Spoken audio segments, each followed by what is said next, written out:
मित्रांनो, तुमच्याकडे गाय, म्हैस, बैल, शेळी किंवा मेंढी आहे का? मग ही बातमी तुमच्यासाठी खूप महत्त्वाची आहे. आता महाराष्ट्रात पशुधन विमा योजना सुरू होत असून विमा हप्ताच्या तब्बल 85% रकमेचा भार केंद्र आणि राज्य सरकार उचलणार आहे.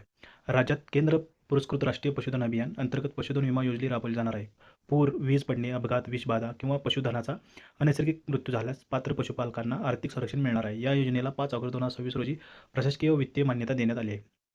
या योजनेत विमा हप्त्याचे 85% रक्कम केंद्र आणि राज्य सरकार भरणार आहे. लाभार्थी पशुपालकाला फक्त 15% हप्ता भरावा लागणार आहे. योजनेची अंमलबजावणी करण्यासाठी agriculture insurance company of India AICची निवड करण्यात आली.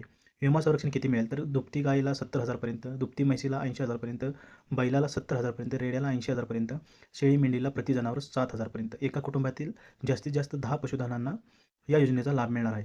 प्रीमियम किती? तर 1 वर्ष 4.30%, 2 वर्षे 7.50%, 3 वर्षे 10.50%. यातील 85% रक्कम सरकार भरत असल्यामुळे शेतकऱ्यावरील आर्थिक भार मोठ्या प्रमाणात कमी होणार.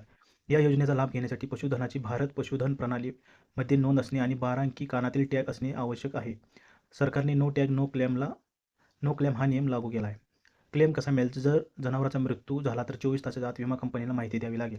त्यानंतर आवश्यक कागदपत्रे आणि पोस्टमॉर्टम अहवाल सादर केल्यानंतर 15 दिवसाच्या आत विम्याची रक्कम थेट लाभार्थी बँक खात्यात जमा होईल. जर वेळेत क्लेम दिला नाही तर विमा कंपनीला 12% व्याज द्यावे लागेल. या योजनेची अंमलबजावणी महाराष्ट्र पशुधन विकास मंडळ नागपूर यांच्या माध्यमातून केली जाणार आहे. तर पशुसंवर्धन आयुक्त राज्यस्तरावर संपूर्ण योजनेचे नियंत्रण ठेवणार आहेत. जर तुमच्याकडे पशुधन असेल तर या योजनेचा लाभ नक्की घ्या. आणि या व्हिडिओला लाईक करा, शेअर करा आणि आपल्या यूट्यूब चॅनलला सबस्क्राईब करा विसरू नका. धन्यवाद.